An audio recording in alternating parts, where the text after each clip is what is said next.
and you asked, how did I go hire all those techs? I didn't. We created them. A lot of those techs either started as a valet, or they started as an oil change kid in Quick Lane, or they started in our communication center, or they started in detail. And then we took them through our tech development program.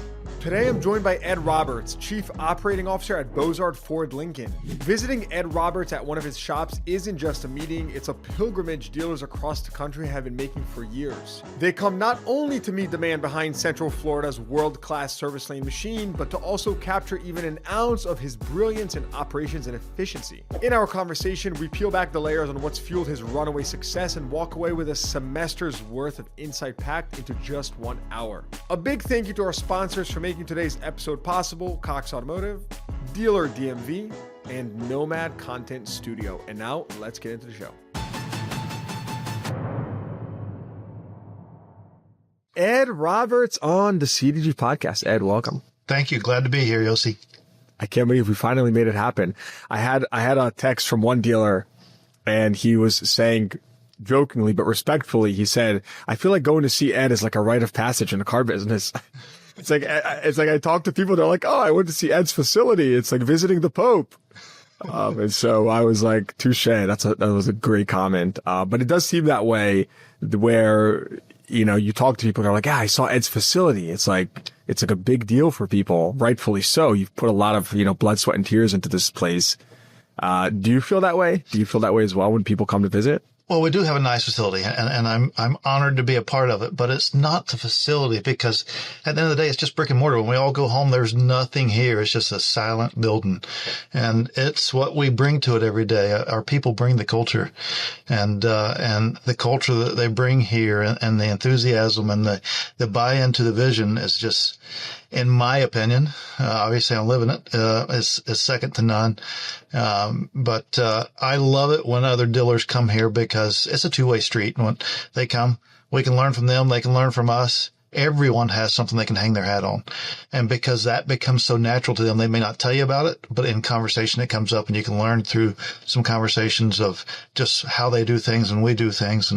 But the key is for both of us to take something back. And so I love to go in other dealers as well, because you can find those things, but it's always win-win when they come in. Mm-hmm. What's your tour like?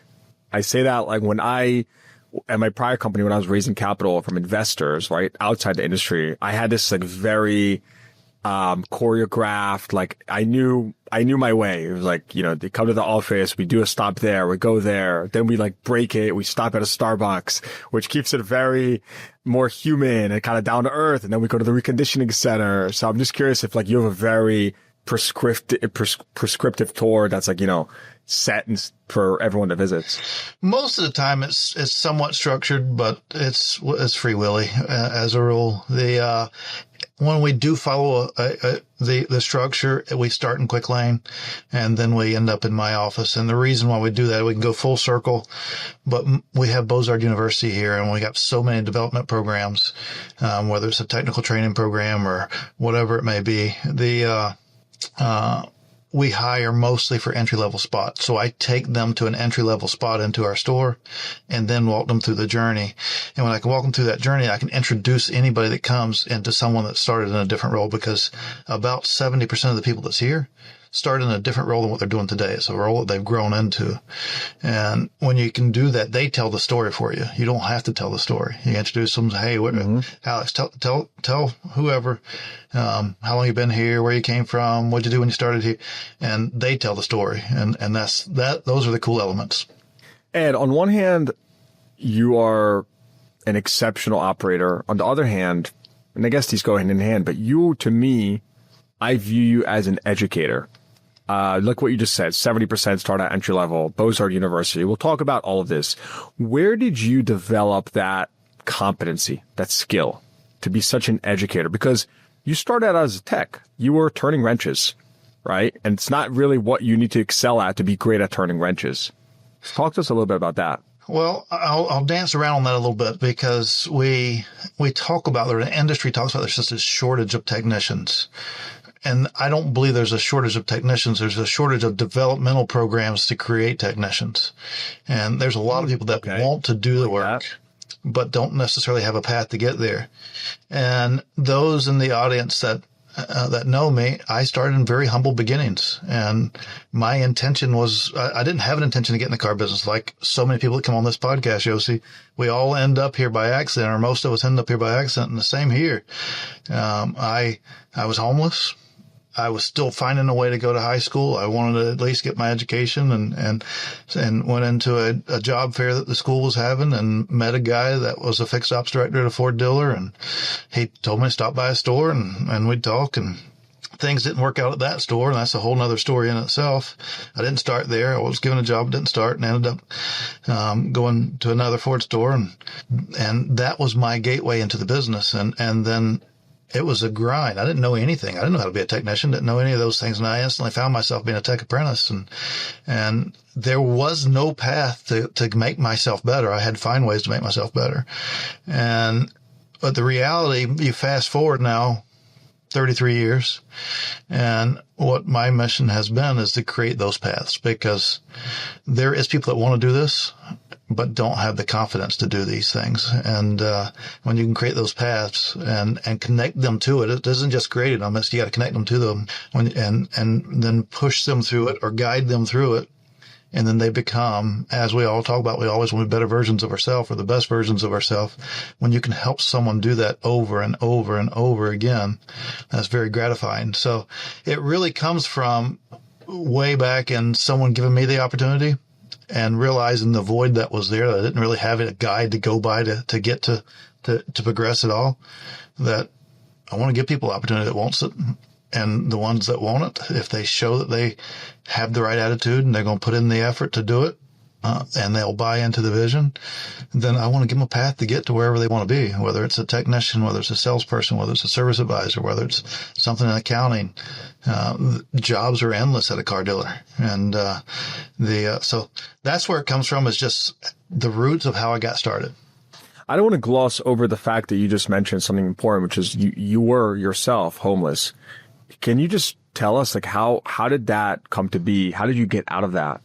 Well, how did it come to be? I'm self-inflicted. I was self-inflicted homeless at the time. And reason being is I come from a family that was heavily into crime and drugs and all kinds of other things. And when you watch cops on television and they raid a house, that is very real television, where they come in, they knock the door off the hinges and they take over everybody in there, because they have to do that. They don't know who's in there. They don't know who the bad guy is.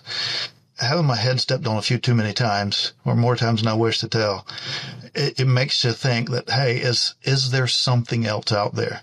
Because these people coming in here to do this to us, because in that environment, I'm thinking they're doing that to us.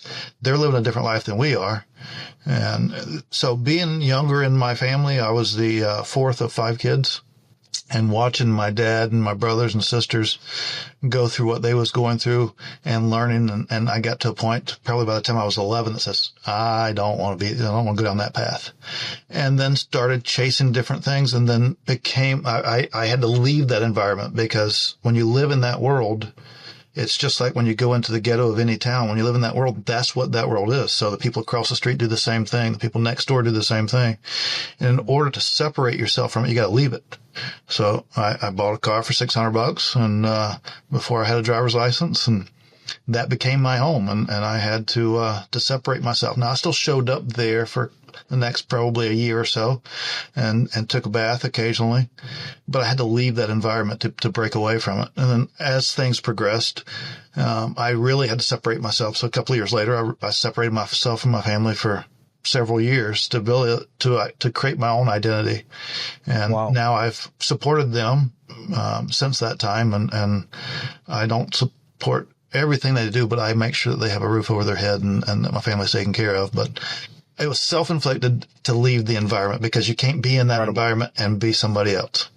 Which makes a lot of sense, right? You're a product of your environment, and it doesn't make sense. So talk to us about your journey in automotive. You started as a tech, as we mentioned. You've grown a lot through your career. I'm not exactly sure that, how long it's been since you got into the industry, but if you can just tell us about that journey, being a tech, turning wrenches, growing from there. Well, I will give you a little more of the story how I got in, and that'll kind of set the tone for the tenacity of where I came from. I supported myself by digging in dumpsters and getting cardboard out, glass bottles, aluminum cans, whatever I could turn into any kind of value. And then ultimately ended up finding a lawnmower in the trash and fixed it and got it running. Somehow I got lucky to get it going. And so I was cutting grass and digging in dumpsters and doing various different things. And that's how I was supporting myself as I was going through high school. And then when I spoke to the gentleman that came into the high school for the job fair, he says, "Come by, I'll give you a chance." And so I went by the store the next day, interviewed with him. He says, "Yeah, I'll give you a chance, and I'll put you over here with this guy. You can learn from him, and you can do this." He asked me if I had any tools, and I didn't know what to tell him, but I wasn't going to put myself in position to say that for him to tell me I don't have a job there at this point because he's offering me something. So I lied to him and said, "Yeah, I got tools." But what I knew inside is I can find a way to go get some tools. I can. Of course. And that was July 4th weekend of 1992. And I went out that weekend and worked my tail off. Thankfully, it was a holiday weekend. And there was more stuff out there than I was usually finding.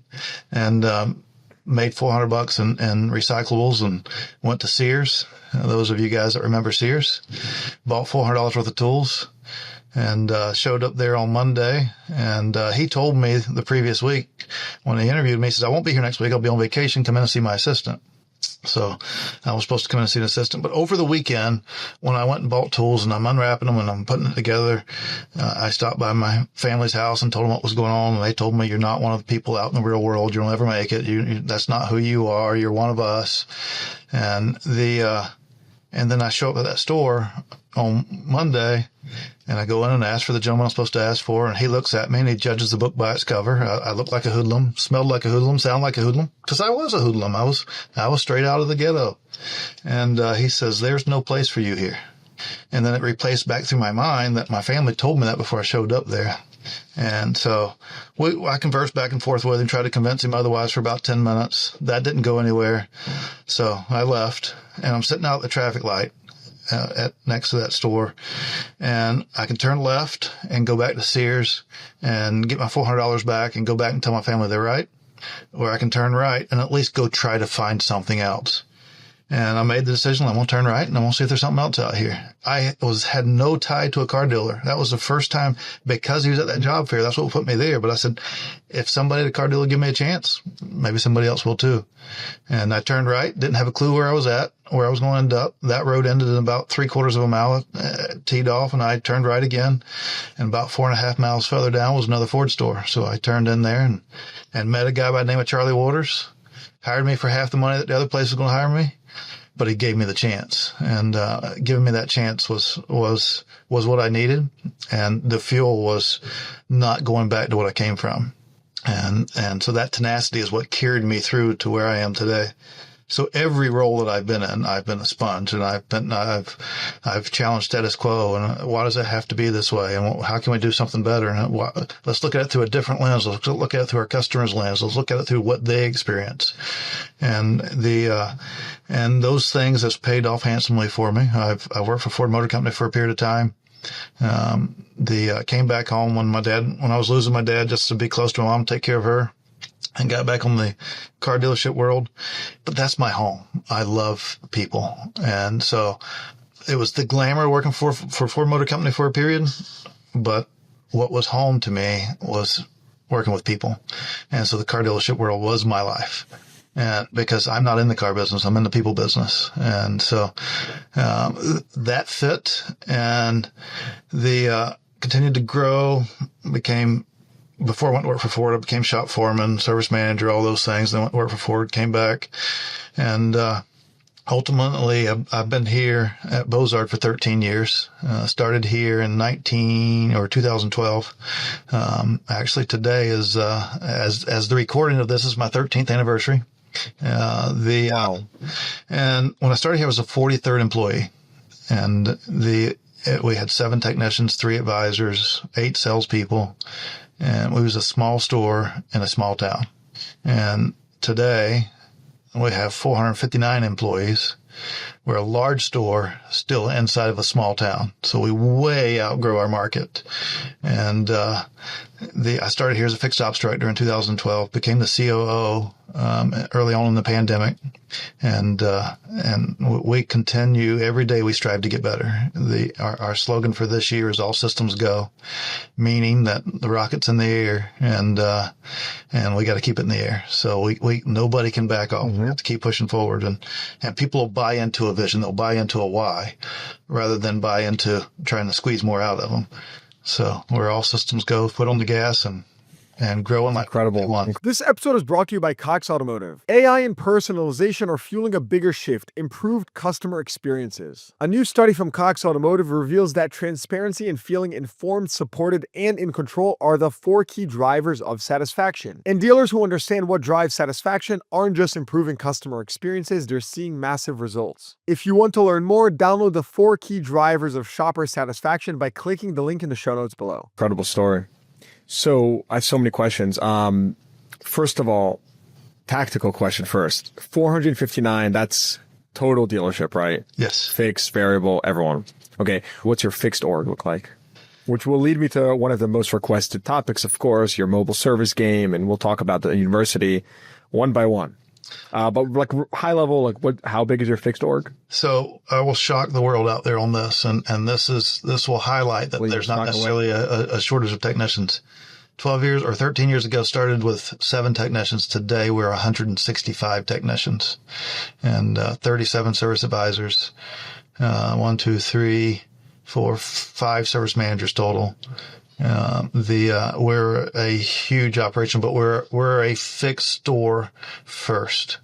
Obviously, we have a large variable operation as well, but we build the store has been built on the ownership experience. And when you build on the ownership experience, you spend so much less money not chasing that conquest element because you create that loyalty. That loyalty, that retention. Absolutely. How does Mr. Bozard keep you at Bozard? It's like literally, Ed, I see you out there. I see everyone visiting your store. I can only imagine all the different, principles that have tried to poach you. And I'm an entrepreneur. Like I think about these things. What's the incentive look like? I got to ask. I love being here. I love the team that we've created. The Bozards has been phenomenal to me right from the beginning. And it is not normal to grow this fast. And Yossi, you know the deal that growing this fast is expensive. It can be rewarding when the right things are happening, but you got to have structure to go along with it. So it's expensive. And the difference between us and a lot of companies is, and we're not 100% because we strive to get there, but we have so much more alignment at the top of the house. There's not the infighting. And when we can align and create the vision and sell that vision to our team and our team buy into that vision, then there is no limit and there's no limit to what we can do. And having that buy-in from the leadership, makes it a fun ride.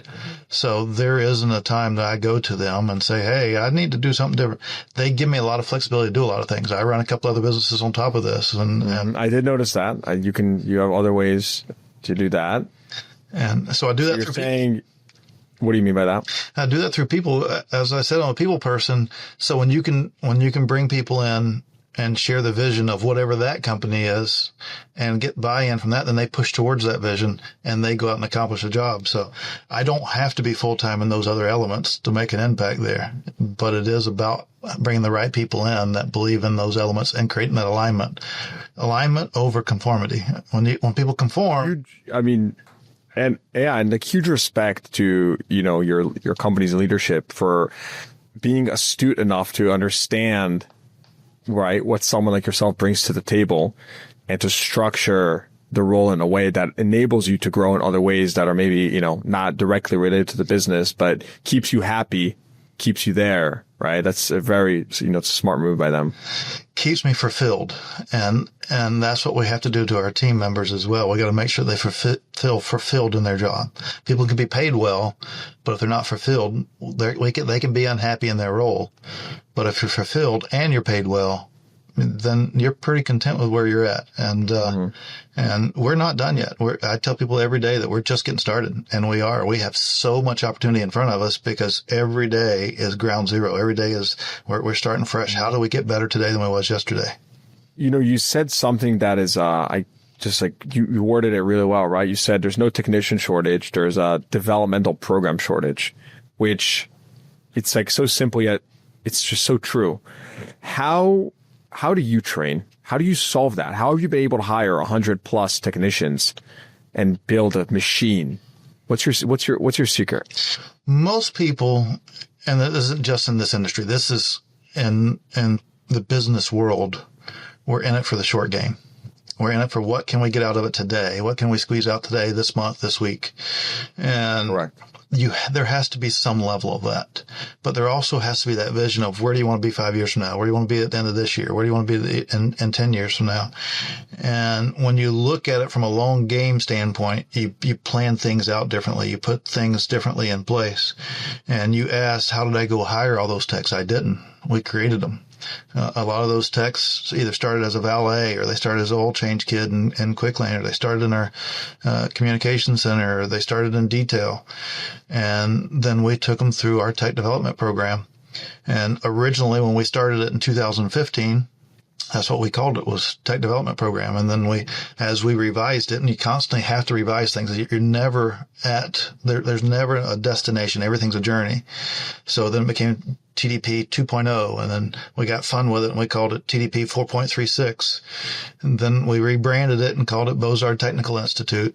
And when we rebranded it and called it Bozard Technical Institute, we said, we have all these other development programs too. Let's encompass that.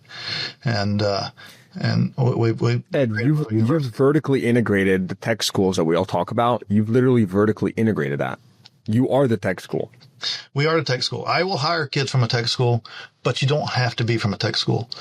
And so, speaking of the long game, I work with the high schools. I give those high schools tours through here. We create challenges out in the shop for those kids to come through, because if you go to a car show, those are car people. Those are people that have some type of passion about an automobile, but they may not know how it ticks or whatever else. So the desire is there. When we can teach the other things, then that creates the pipeline.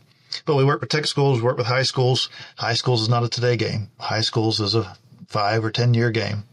Tech schools are a little bit quicker, but tech schools are just teaching the fundamentals. And I appreciate that they teach the fundamentals, because that ramps that speed up faster that they go through my BTI program with. But ultimately, we got to make sure they fit who we are. Do they fit our culture? Can they bring something? Can they give something to the team that we don't have? Can they enhance something that we do? Are they a good person? Do they have the desire to do what they want to do? We call it the 3 C's, character, chemistry, and competency. And the competency is really, are you teachable? And you're saying that's the core things that you're looking for in people. Absolutely.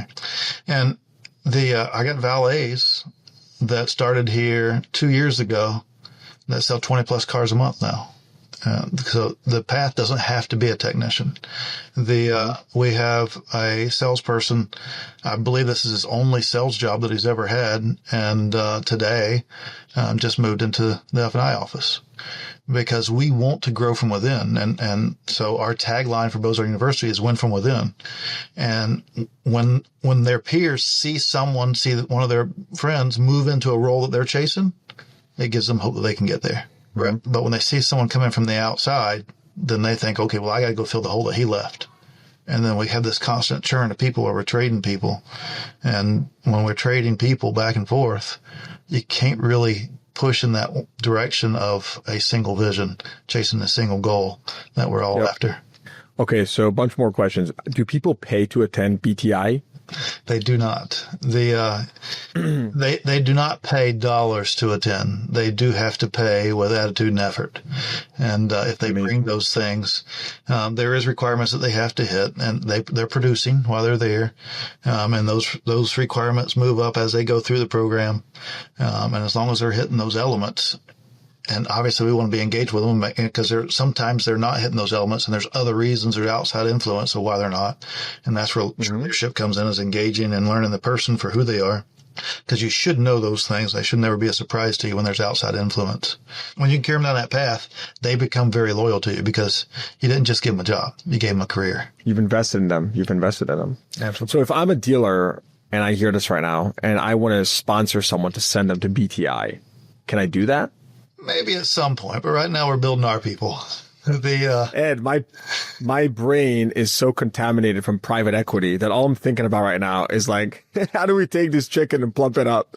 Oh my goodness. Cause it's incredible. You've literally vertically integrated the training at a scale that I haven't witnessed before as far as I know, maybe someone else has, but it's pretty incredible. So building on top of that, how are you gauging for these 3 C's, right? Because like you said, you don't need to have any technical background, but you need to have the attitude or, the competency. So what's the process for gauging if someone possesses these things? Well, some of them are judgment calls. I have to guess whether you're a good person or not. But there's questions that you can ask that carries you down those paths. And as their responses is how, but it's still a judgment call at the end of the day. At times we're going to make bad decisions. And if we're not making bad decisions, we're probably not making enough decisions. So but you have to choose to stay engaged, onboarding properly. And a lot of times when you did make a bad decision and you onboard them properly and you vet them through the process of what's expected for them, as soon as they see what's expected, they're thinking, I'm not going to put that much effort in. Well, they may have gotten past this on the interview. They may have been a very good interviewer. And sometimes the best people that can interview are the ones that has the most experience interviewing. And think about that for a minute. If they got the most experience interviewing, what are they always doing? Looking for that next job. Mm-hmm. Well, those aren't necessarily the ones. So character is a judgment call. Competency is really, are you teachable? If you're a know-it-all, you're not going to fit. But if you're teachable, then if you know it, great. But if you don't, we can help you get there. And the chemistry, can you fit in? This is a fun environment. We like to have fun. We like to connect with each other. And if you can't fit into that environment, if you can't bring some element to that, then you're not for us. And there's some intangible there as well. Got to fit the culture. Exactly. So Ed, like practically speaking, how did you go about doing this? How are you managing a curriculum, building a curriculum, updating a curriculum? Is this your entire role, your job? How do you you're still running an actual business. You're running 2 businesses, actually. That's the way I perceive it. How? It's the right people. So it starts with selling the vision. And when we go all the way back to 2015, when we started putting this together, we created a demand here at the store that we could not keep up with in one shift. So we needed to go to 2 shifts. And this is not a metro market. So in a metro market, there's nothing that happens at night. The town goes to sleep at night. And since nobody wanted to work a second shift, so the easiest way to create a second shift was, okay, there's a window of time that you'll work that second shift because you're a trainee, and that's when school is.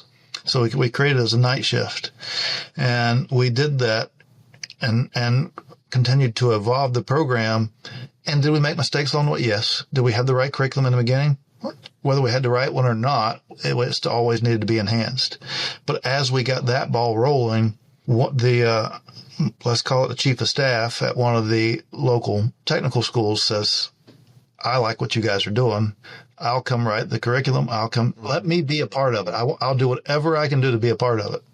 And he joined us in 2018, enhanced what we do. When we expanded into another building, I didn't necessarily need to run night shift at that point because we had more space and we was able, but at one point I had 76 technicians working in 26 bays. And let that sink into the audience there because they're trying to figure out how do I get it down to where I can have 1 tech per bay. Yeah. How did you do that? We created 2-man teams. We created things. We said, we're going to challenge status quo, and then a second shift. Well, then when we moved into another building and I added 50 something more bays, I didn't need that second shift at that point. But I tell people all the time, you never know what your demand is until you meet it. And so we've never truly met our demand yet. Even at 165 techs, we haven't found our demand. So that's why I can't give you any techs yet, Yossi. But what's your capacity for training? I mean, you say you have 165 techs and you haven't met your demand, but are you right now trying to train as many as possible? So we have shifted back to night shift again because we have grown to that point to where I got 165 techs, but I don't have 165 bays. I only have 98 bays with lifts in it. And then I have 46 mobile trucks that we'll talk about in a few minutes. So still I have more techs than bays that I have.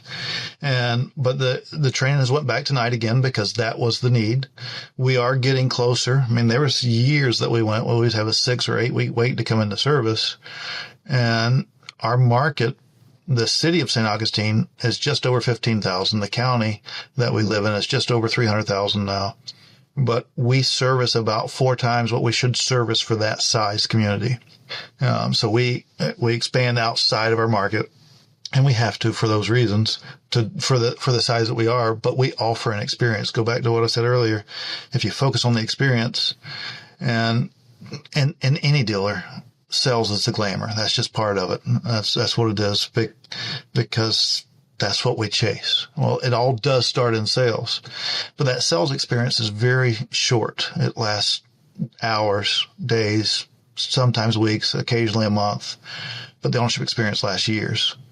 And by the time you're done with the ownership experience, you've forgotten about the sales experience. But you are always living that ownership experience. And when you focus on that ownership experience, you create the loyalty. And when you create the loyalty, we don't have to have a call to action. I don't have to have a hook to bring you in to say, we got this big giant sale going on. We're very top of mind. There's very little CTA stuff that we do. It's all top of mind marketing, whether it's we're marketing for service or we're marketing for sales. It's very top of mind because all we want is brand consideration. We have a restaurant now in between the 2 stores, full service restaurant, full bar, serves about 5,000 plates a week. And that's right in between our Ford store and the Lincoln store, connected to the Lincoln store.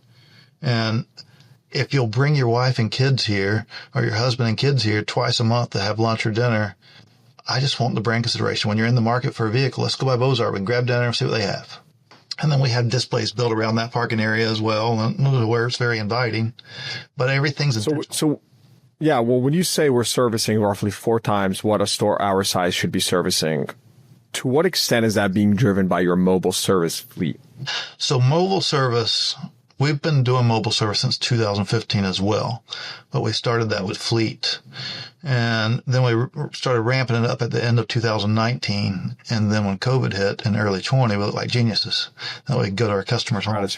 Yeah, so it just shot through the roof. And one of the things that we'll probably end up talking about is missed appointments. Well, nobody makes an appointment with a dentist if they don't have a need. Well, it's the same way with a car dealer. You don't make an appointment with a car dealer if you don't have a need. And our missed appointments shot through the roof in early COVID time. And when it did, they've already told us that they have a need. That need just didn't miraculously go away. They either went somewhere else or they got scared to come in because of the times we was in or whatever it may be. Well, typically you call someone and you wear them out and you try to bring them back in, you try to reschedule them or what. Yossi, why don't I come to you? I understand life happens. Let me come to you and take care of it and you drive away for you. There's no reason to say no to that. And once customers experience mobile, once they experience the convenience of that, whether we're coming to your place of business or coming to your home, they don't want anything else. And if you fast forward, I talk about looking out 5-10 years. If you fast forward 10 years, maybe 5 years, hopefully, in that ownership experience, if you buy a vehicle from us and you service it 6 times during the time that you own it, I want 5 times that I've come to you and serviced it. Maybe that one time I sent a pickup and delivery service for you rather than you having to come in here, because we all need to face that. Nobody gets excited about going to a car dealer unless you're going to buy some kind of rare, exotic, or some kind of halo vehicle. That's when you get excited. Other than that, there's no excitement going to a car dealer. This episode is brought to you by Dealer DMV. Dealers, are you still stuck using outdated interstate titling methods? Dealer 50 from Dealer DMV modernizes the process for you. With 24/7 access to sales tax, title, and registration fees, pre-filled state-specific forms, and seamless DMS integration, their online platform makes out-of-state titling fast, easy, and accurate. Plus, with full-service vendor support, their average time to perfect liens is under 14 days. And exclusively for CDG listeners, get 30 days of free full-service access to Dealer $1.50 on unlimited out-of-state deals. That's 30 days for free. It's a limited time offer that won't last long. Unlock free full-service deals for a month by visiting dlrdmv.com/CDG and use code POD30 when you submit an interest form. Again, that's dlrdmv.com/CDG and use code POD30 or click the link in the show notes below. Incredible. So mobile service is the majority of your business at this point, from what I understand. So mobile service is about a third of our fixed business. We service, when I say about a third, it's about a third from a dollar standpoint, not from an RO count standpoint. We service about 2,000 customers a month in field. And, but I believe that will grow to where, we will service 80% of our customers in field over the next 10-year stretch. And then your mobile service ROs, are they on average lower than, in shop? And I assume that's simply because you're doing smaller jobs typically? It goes both ways. In fleet, the RO is actually a little bit less than what it is when they come in. And typically when a fleet vehicle comes in, it's broke. And so that takes us a little bit more. But in field, we're just maintaining it. So on the fleet side of it, that average ticket's lower. On the customer side, they're just like, pack me in, give it all. I don't want to ever see you again. Just give me all the work at once. Exactly. Now, on the customer side of it, it's almost twice the RO value out in field. Incredible. And let's dig into that a little bit. We know that a good advisor can sell, and with pictures, they can do a better job of selling. Pictures are worth 1,000 words. Well, with video is worth 1,000 pictures. So we continue to amplify that. Good advisor with pictures makes them better. With video makes them even better. Well, in mobile, when you can show, when they see it that come out of their vehicle, there is never a question.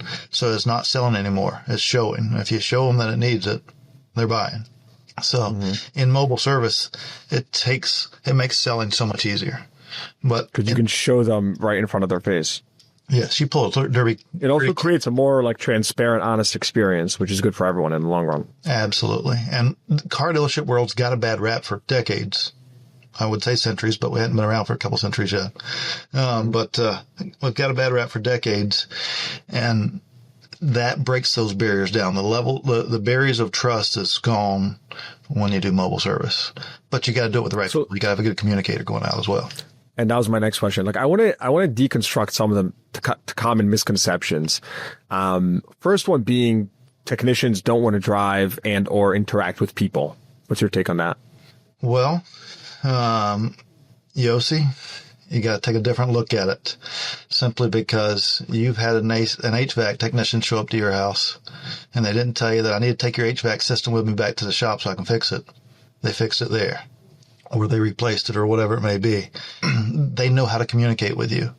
Well, we can teach those levels of communication to the right people. Your most technical people aren't your best communicators. We all know that. The best programmers, they speak a different language. Same with car people. Most technical people aren't the best communicators. But we're not going to do that technical of work out there. So we're not taking apart an engine. We're not taking apart a transmission. So those guys don't have to be communicators. They're here in the shop. They're doing that kind of work here.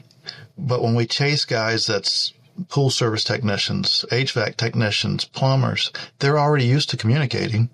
Someone taught them the technical aspects of that job. We are structured to teach them the technical aspects of that job. They're already used to dealing with customers. They're already writing invoices out in field. Those are the elements that ramps that up so much faster, because we've already started with someone that wants a different opportunity, wants to learn about cars, because nobody's excited that they got an AC guy unless your AC's broke. But when you're a car guy, you're checking out everybody else's cars, you're doing whatever, there's a lot more excitement that comes with that. So it's easy to pull those guys in, teach them the technical aspect, and send them back out and let them do what they do. So I think the answer there is you're right. You can't teach an old school technician that maybe doesn't want to learn how to communicate. But if you bring someone fresh, someone new, you mold them the right way, it's clearly doable and very profitable, as you've clearly proven. The sky's the limit for us with mobile. We haven't got to where we know we can be because, and this is what the audience is struggling with, who do I do it with? If I had 50 more guys, I'd put 50 more vans out there that was good communicators. But I want to make sure I'm putting the right people out there. And so We're a little bit slower with that. As we ramp that up, mainly last year, we took some chances on some people that probably it didn't fit. And we usually have very low turnover. That spiked a little bit last year because of that. But if you're not trying things, you're not learning things. And we had to try it. And sometimes you stumble on something. Sometimes you say, okay, well, that stubbed my toe. Let me try something different. But what we don't do is a lot of dealers will say, well, we tried that. That didn't work. Well, you didn't. You only tried it one way. You didn't continue to try it. So what you really are saying is you hadn't found a way for it to work yet. You just got to keep trying. And that's what we do. You know, when I hear you speak, Ed, put aside the sophistication and it takes time to get to your level of mobile service, but it feels like you're shooting fish from a barrel in the sense that if you right now put gun to my head, said, Yossi, you have to grow this dealership 3x, right? And like, it can't come from used. And I obviously I'm giving you like some artificial constraints here, but the point being that it's a greenfield right now. You can literally go everywhere and become a mobile service provider because in most markets, the dealers are not providing mobile service. It's like the opportunity is there to grab. It feels like if I think about return on investment, return on hassle, return on my time, this is arguably the most significant return on time right now to be had for dealers, because guess what? In X amount of years from today, every dealer or 90% of dealers will offer mobile service. It won't be as novel. But today you're telling me that you're not directly conquesting, yet you're selling service to people way out of your market because they need it. They want it and you're offering it. I'm just like blown away by that number. I never expected you to tell me 4X what your store should be doing. Like that just tells me how much demand there is for this service out there, yet people aren't offering it. People aren't offering it because it is, we unfortunately, we always do things the way they've always been done. And when we truly look at it through the customer's lens, they don't want to show up here. We can build all the Taj Mahals and think that we got the greatest store in the world. And I think we do here, but I still know that they don't want to come here. So I want to go meet them at their level. But let's dive into that a little deeper. When I go and meet them in the driveway, and I don't own the driveway, I maybe have an F-150 there, and then there's a 4Runner there. Well, I'm servicing the F-150, and I let them know that I can also service that 4Runner next time I come out. They know they can't get that done at their other local store. So now I'm servicing the 4Runner and the F-150. I'm the only person they're coming to. And then when they're in the market, I want the brand consideration. So then I have a larger chance of owning the driveway by doing those elements in their driveway. And so if we look at it from just the element of mobile service and not look at what it can bring to the store, yeah, it creates its challenges, and the margin will never be what it is in the service department. But what we're doing is denying the aftermarket. We're denying all the aftermarket stores out there that is more convenient to them because they don't have to drive 25 miles to them. They drive 4 miles to them. I'm coming to them. So I'm making it more convenient than even the aftermarket. So now I own that customer, or I own the opportunity to continue to own that customer. Ed, Ford is coming off right now a record year of recalls. You clearly are aware of. Do you think this opportunity exists for other brands in other regions? Or is it, specific to your region for some reason and Ford, which is, I have to assume, driving a significant amount of mobile business due to the recall situation? What's your overall kind of assessment on the viability of what you're doing in other regions with other brands? So I work with a lot of stores, and almost every brand of a store that I work with hates recalls. And I love recalls because recalls is an opportunity to reintroduce ourselves to our customers. And nationally, less than 31% of our customers service with the brand dealer after their warranty period. Less than 31%. And so that means 70% is going somewhere else. So that's an opportunity to bring that customer back and introduce them to your store. And so I love it from that reason alone. We buck that and we run somewhere between 72 and 76% in Venture. But the reality is, sorry, what do you do between 72 to 76%? Our Venture of our customers in our market area that do business with us for service after warranty. So we're 2.5 times the national number there. But the reality of that is, recalls allows you to reintroduce yourself to the customer, but we can't look at it as an inconvenience. Well, I got another one of those. It's an opportunity to show off our brand. It's an opportunity to show off who we are, to show off the convenience, whether you're doing it with mobile service, you're doing it with who bring them through. Do I like that Ford has released more recalls than anybody? I do not. But reality of that is Ford is very quick to accept and move along. And a lot of these things are very piddly recalls. They're installing a clip here, putting a tie strap on there, reprogramming this. There's not been very many that are major recalls. But Ford is very quick to react to that. Well, I appreciate that because that minimizes my marketing dollar, because now I have a new list of who I know has a need that I can reintroduce to my store, whether they're doing business with us or not. Are you leveraging a tool like, are you doing like BusyCar? Are you doing like recall outreach directly? So we have a couple ways, and yes, we do use BusyCar. There's a couple of tools that we use to reach out to our customers. We get lists from Ford, but those lists are limited. They may not be the most updated, and guys like BusyCar and some of the others do a great job of scrubbing through that data and giving us cleaner lists. But I'll take those lists from anybody that can provide them to me, because that's an opportunity for us to grow our market. And we can grow our market. We're denying the aftermarket, and we're denying the market around us. Yeah, that's incredible. I want to go into like a bit of a lightning round, because I have, as I was preparing for the podcast, I talking to some dealers, some of the largest dealers in the country, and people just had great questions. And some of it was very tactical. So I figured let's just do like a quick lightning round and get your take on all these things. So I see you're excited, let's go. All right. So first of all, if you could track only 3 numbers to run fixed stops, what are they? I hate one-line repair orders. I don't want to be an order taker. There's opportunities every time there. Percentage of MPI, video MPI. I want to make sure that we're letting the customer know that we're looking at their vehicle, introducing the technician to them. And then ELR. I don't care about hours per RO, because I don't want to push these guys to sell things that customers don't need. But I want to know that they're selling it to them at a fair price, whether it's one advisor or another, that it's equal footing. So those would be the 3. Incredible. This sort of ties in with hours per RO, but technician efficiency versus productivity. What are your floor to ceiling numbers? So I don't have a floor. I have constant improvement. I don't care if you turn 10 hours a week while you're in BTI, but next week you should be turning me 15. Next week after that, you should be turning me 17. And that constant progression. Our highest producer, and he averages about 500 hours a month. Our highest producer came from one of our first graduating class in our tech development program. And I can assure you, he was not turning 40 hours a week when he started here. But he's consistently turning me over 125 hours a week now. Got it. So you have your company average or baseline, but you're looking for constant improvement. Is there a number that's like, hey, this is just too low, it doesn't work for our company?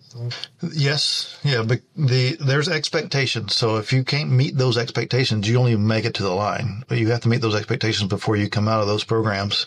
Once you come out of BTI, we call it, there's a transition team. We call it where you're standing on your own, and you have to make that shift to be able to produce those hours to be able to go out to be a line tech. So everything's a level up. And our generations today. What's a baseline expectation? I want to see somebody turn 35 hours a week before they come out of the transition team. And they only get 6 to 8 weeks to make that happen. But when they go into it, they're prepared to do that. If they've made it to the transition team, they're prepared to come out and do that. Now, it isn't 35 hours a week or you can't be here. If they are not getting there, then I'm engaging with them. What do we need to do? Did I bring you out too soon? Is there some elements missing? All right, what barriers are you running into? And that's just like the grass grows where you water it. And I got to make sure we're watering it. And at 35 hours a week, what's like a typical, efficiency for a tech like that?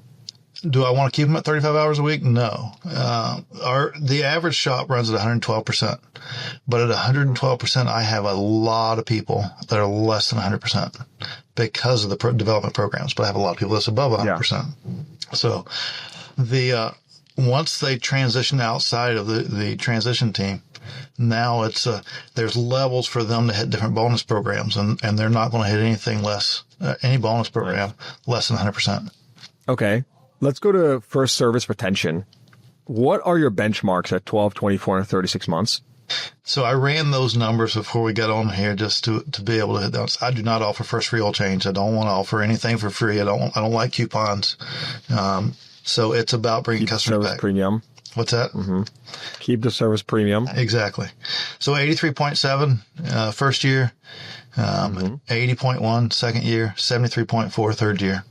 That's about 1.5 times industry average, if I'm not mistaken, third year. And about 50% of the industry gives away that at least the first oil change. And you don't do that. So in your case, what percent of those are mobile service versus actually coming to the dealership?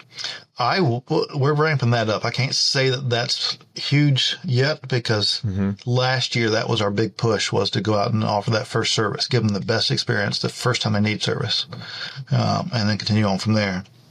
So that's a new push for us. I wouldn't say that a third of that yet is mobile yet. So how are you bringing back, when you said 81% first year, 12 months, how are you bringing back so many clients without doing the, first oil change free or anything like that? Like, what's your strategy? There's a lot of compounding elements that come into that. We are very involved with the community. We have a restaurant here. We make it convenient. We there's so many things that happens in the sales process where they're exhausted by the time they leave in a lot of cases. And so we have a video link that we send out behind that, thanking them for their business and preparing them for service. So we introduce them through a video and everyone gets that. We can watch. We don't know the open rates. We know all those elements. But it's a compounding effect. It's the involvement in the community. It's having a restaurant here. It's the introduction to service. It's all those elements of who we are that, and most of the time someone buys here is someone that's serviced here. So they've experienced it already. Do they get a coupon for the restaurant or anything, or? No.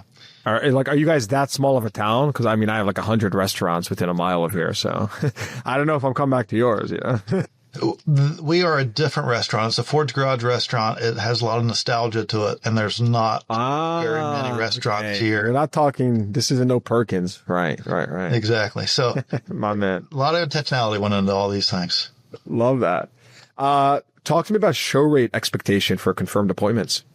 I went over and challenged the desk on that, and obviously we target 75%. Year to date, we're about 59% of show rate.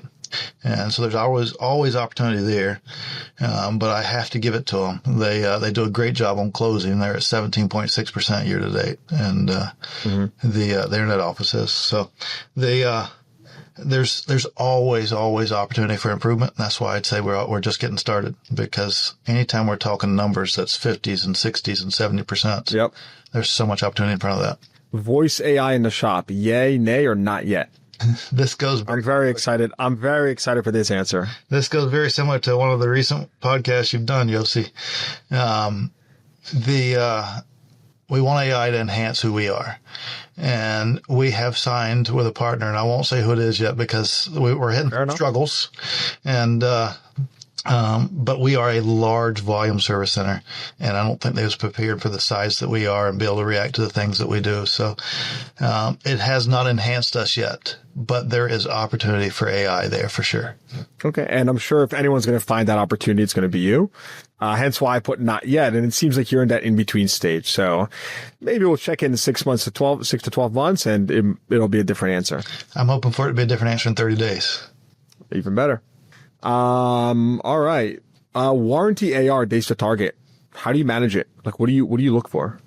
We do a lot with teams. We didn't talk about a lot of the team elements here. I have a warranty team, and they do a phenomenal job. And when we look at our assets, our schedule assets, and see what's sitting out there, warranty is always one of the cleanest. But my average is 5.6 days from the time of write up to time of payment. And so it's rare that things roll into the 30-day column. Every now and then you'll have something that gets on hold for approval or whatever, but 5.6 days, obviously that's our money sitting out there, and we need to keep cash flow moving. This episode is brought to you by Nomad Content Studio. Many dealerships are still getting social media completely wrong. They either ignore it, post inventory photos, or hand it off to someone on staff with no strategy. Meanwhile, the dealership down the street is racking up millions of views and turning those views into real car sales. That's where Nomad Content Studio comes in. They're the team behind the dealers you actually see online. Their system trains a videographer, tells you exactly what, who, and how to film, then storyboards, clips, the raw footage, and post the content daily across all your social platforms. They literally do it all for you. They're the same team behind some of the top dealerships and biggest automotive influencers today. I believe in them so much that I even personally invested in them. If you want your dealership to be next, head to trynomad.co. That's trynomad.co to book a call, or click the link in the show notes below. Tech incentives. How are you at a high level incentivizing your best technicians? Are you doing like base salaries or, high base salaries? Anything kind of unconventional? Can you give us an overview there? So you should always be challenging things there. So we do a longevity, where we give out a bonus at the end of the year based on how long they've been here and how many hours they produced. So that's a stair step. That is something that you can offer to them for them to stay longer. It's just elements of rewarding them for being here along with the other things. But then we throw out different incentives at different times to drive different things. But like as the recording of this, Powerball is huge. So I could throw out a contest out there today. I saw that. You turn 10 hours. I was driving on the highway and it was empty. And I was looking around, I'm like, hey, look at that. Like, it's weird. I'm used to seeing something there. Then we got closer. I'm like, there's a 1. And they're like, okay, I see what's going on here. 1.7 billion right now. Yeah. So, well, it's a 1, sorry, and a B. That's probably like a week ago at this point, but yeah. So spend a couple of bucks and set targets. Anybody that sells a car today, you get a Powerball ticket. Anybody turns 10 hours. So it creates that little urgency in the moment. So just challenge the status quo. Don't do the same thing, stair step this or that or whatever. Change things up. Keep it fresh and give them something to chase after. Everybody wants to chase a target. Incredible. And then the last one for the lightning round is just how do you manage pickups and drop-offs, right? Like call it mileage radius, vehicle mileage, service type. What's your process there? If I was in a metro market, that would be a lot smaller radius, but it is not abnormal for us to go 60 miles out to pick up a customer's vehicle. And that's just because of where we're at. But we are number 1 for Ford in pickup delivery nationally, and I feel like we can triple that fairly easily. So we are truly getting started there, but it's offering the customer that experience. When a customer calls you and tells you that they have a need, they're telling you that they want to spend money with you. And if you don't find every reason for them, every way to make it convenient for them, then that's a failure on our part. And what's your Pareto for mobile service, right? In other words, what's the 20% of jobs that make up, 80% of work when you're out there doing mobile service at customers' home? What are you actually doing, right? The majority of the work you're doing at people's homes is like, oil changes, brakes, like what's the most common type of work that you're doing at people's homes? The most common work that we do in mobile is some type of repair. Maintenance is a small percentage. It's less than 30% of what we do out in field. Do a lot of SLP parts, do a lot of infield diag. And when we do the infield diag, we realize that we can fix it in field and we fix it. So it's about not saying no. And if you can't fix it, then I have 2 tow trucks or I have pickup and delivery drivers, and that's what we set up. Oh, okay. Yes.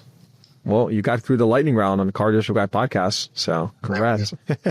Thank you. Ed, what's you're a continuous improvement type of guy. What's in your mind right now? You mentioned voice AI. You said you'd like to solve that within 30 days.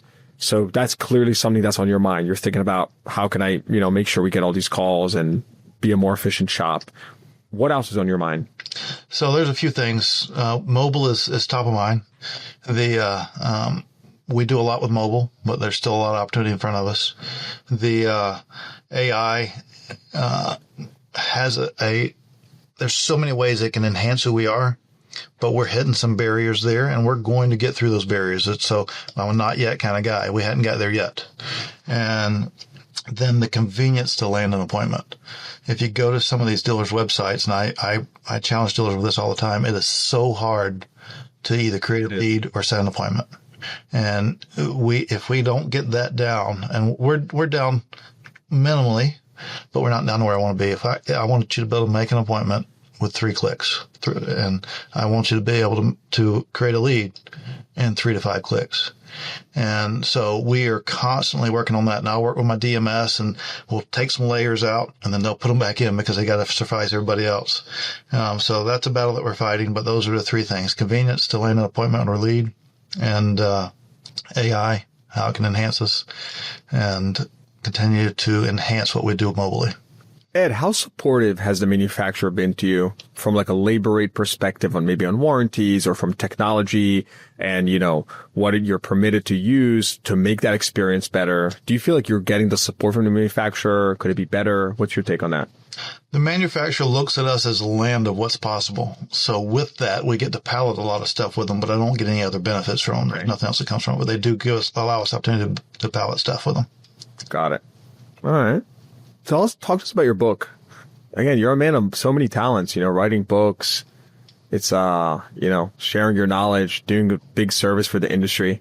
So the way I view the car dealership platform is like, it's very simple, right? If we can get, dealers to share their insights and help other dealers, then all dealers get better. And then the customer experience improves.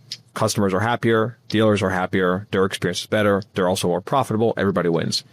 And you're a practitioner, right? You are literally sharing your knowledge with so many people. You are very positive sum. You're a giver. Why write a book? What inspired you to do that? And what is it about? So we started this podcast with people visiting the store. And as I tell a lot of them when they come in, because it was asked so many times, a lot of people ask, what's the one thing that made the biggest difference? Because everybody's looking for that silver bullet. They're not willing to go back and do all the work. Well, all the work is pretty simple, but it has to be layered on top of each other. So it's all the little things done consistently over time. And that's why I wrote the book. It's not any one thing. It's, hey, everybody can be busy, but that busyness doesn't always reflect into effectiveness. So let's focus on being more effective rather than so busy, reacting to fires. And then a lot of times we counsel people for things that hasn't necessarily set the expectation for or trained them properly for. And what we should be doing is coaching them. So it's flipping those things around that if you change these elements, the impact can be huge. And so I was encouraged for decades to write a book. I finally did. And there's so many ways to make it better. So I'm working on a revision of it. It'll be Mile 1 repaved. And So when did you actually write the book? Right? Like you're so busy at the shop, like, you get home, or you're like 11 p.m., like burning the midnight oil. Like, when are you writing this book? I made notes for years. If I ever was to write a book, these were things I'd put in it. And then okay. I don't sleep a whole lot. I sleep about 4, maybe 4.5 hours a night. So God bless you. That's not me. Yes. So I'm up at 2 or 3 o'clock in the morning. And so that window of time when I would get up until about 5 to where I start getting ready for. You fixed ops people, I'm telling you, man. Like the techs would I admit, like I've never ever was first at the shop. Maybe once. Like it's just not, I don't know how you guys do it.